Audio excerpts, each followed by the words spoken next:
2011-2012 ikasturtean 1400 ikasletik gora daude egunero errepidean, bai? Ikasturte honetan, 2011-2012 ikasturtean, 5 milioi kilometrotik gora egingo dituzten 1400 ikasle. Horrek esan nahi du, osotara, ilargira, 13 bidai egingo dituztela 1400 ikasle horiek ikasturte honetan.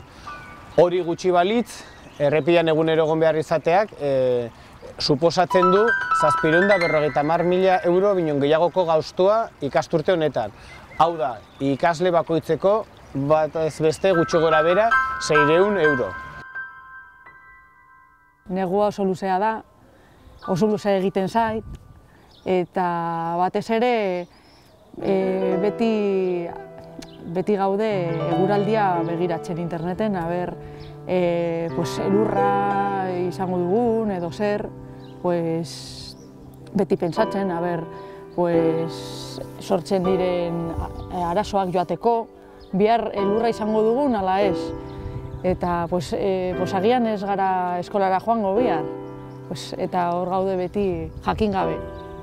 Bi hizkuntza jakingo dute gure seme-alabak, hori niretzat ezinezkoa da ez eramatea. Hemen Mendigorrian eta Mendigorriak Herriberan bakarrik jakiten dute hizkuntza bat, eta Euskal Herrian bizi gara, eta garezen badago aukera bi hizkuntza jakiteko euskara eta erderaz, eta niretzat hori da garrantzitsuena, importanteena. Behatokiak hizkuntza eskubideen alorrean eta herritarren hizkuntza eskubideak babesten egiten du lan, eta kexa hau edo salaketa hau iritsi zirenean kasu larria iruditu zitzaigun edo iruditu zitzaion behatokiari, zeren, Nafarroan zehazki eskolara umeak euskaraz ikastera joateko dituzten zailtasunen evidentzia uzten du mahai gainean, ezta? Baskoentziaren legeak 3 zati ezberdinetan banatzen du Nafarroa, eta ikusten dugunez legea bera da Nafarrak, herritarrak eskubidez gabetzen dituena. Kabezudoak daude, eta daude asko persona, eta ere bai daude intxableak. Eta dago talo egiteko. Jolasak, etxeak tailer bat zirkoren umearen txako.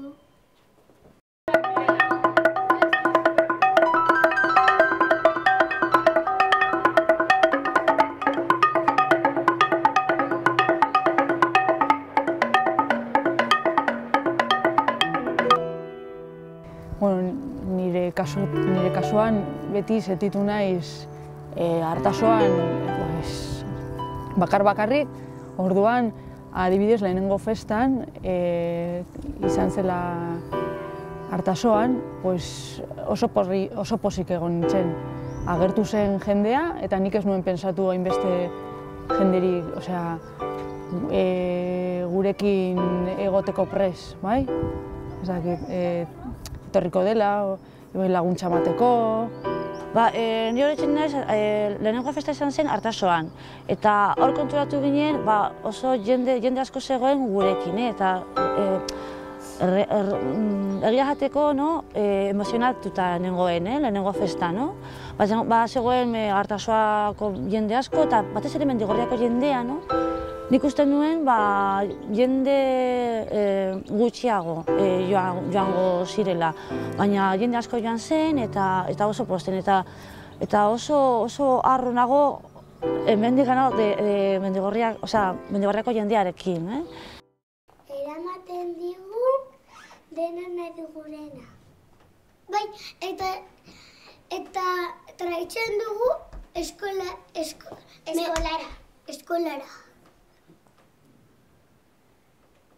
Zorkiazu. Bai, jartzen du musika. Eta dauka volantea. Taxista niretzat oso persona berezia da. sartzen duzunean ume batek taxi batean edo autobus batean, 3 urtekin asko kostatzen da. Eta gainera ez baduzu ezagutzen nor gidatzen duen, gehiago. Eta oso ona da aurrekin, ia osaba bat bezala. Eramaten ditu umeak eskolaraino, eskutik hartuta, eta asko maite dute. Sorte hona daukagu Patxirekin, taxista. Oso jatorra da, eta badago gure alde, eta ulertzen du gure arazoa, eta gainera ez dauka arazorik bi edo 3 hilabete egon kobratu gabe, eta gainera egin genuen festan Artasoan, eta bai Larragan eta bai Mendigorrian, berak lagundu digu. Asko gainera, adibidez Artasoan, berak egin zuen janaria, egin zuen ekipo de musika, jarri zuen ezakizer, joan zen bere txarangarekin, egin zuen denetarik taxista, oso jatorra da. Eta anta txikia zenean, etorri zen etxeraino, gure etxera, bera hartzeko, bai Artaso eta Larragan, hori oso berezi da, oso sorte hona daukagu berarekin. Ni oso kontent nago nire gurasoekin, haiek harro daude, nik egindako lanarekin, nik ikasi nuen erderaz, txikitatik, eta beti jakin izan nahi dut euskara, bai. Eta haiek baloratzen dute nire esfuerzua eta asko laguntzen digute.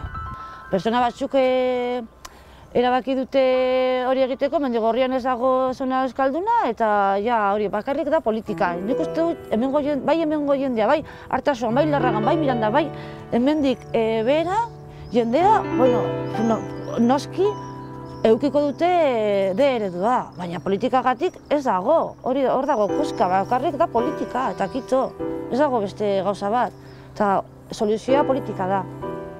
Artasoan jarri dute til, eta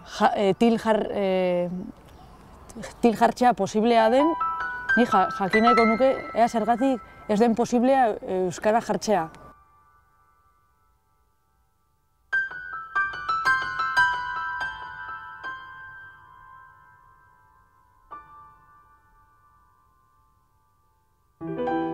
Eta nik bai oroitzen naiz, hurrengo egunetan, igual hurrengo egunean edo bestean, irakasleak etorri zela klasera eta liburu bat kontatzen ari zenean, zen bitartean, hasi zen negarrez eta esan zigun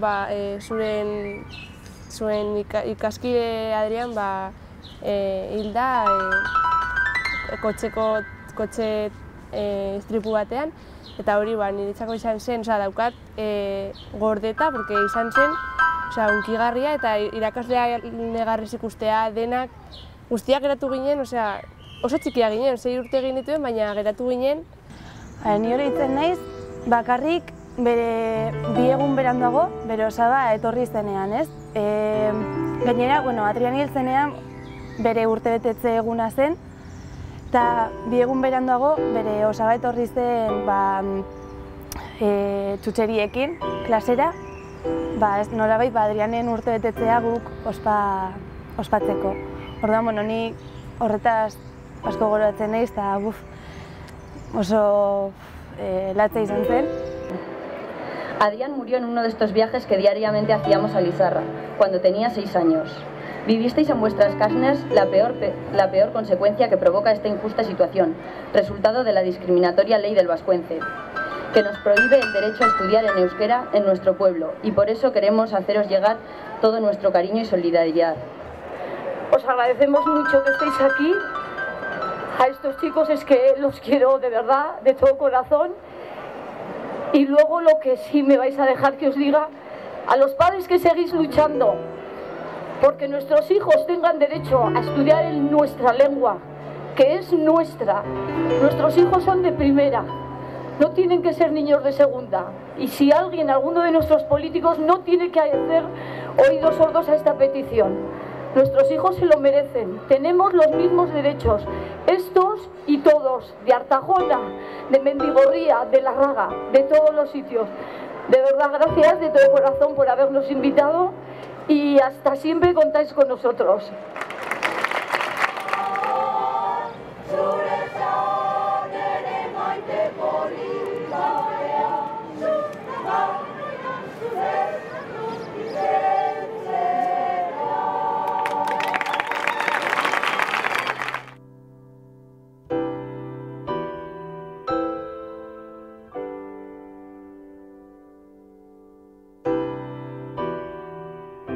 Ikusten dugunez, legea bera da, Nafarrak, herritarrak eskubidez gabetzen dituena, ezta? Eta hor, norbaitek bere garaian marra batzuk egin zituen, eta esan zuen, bueno, marratik alde hontako herritarrek bazituztela, hainbat eskubide edo zeinbait eskubide aitortzen zizkion, eta marraren bestaldeko herritarrak eskubidez gabeturik ikusten zituen.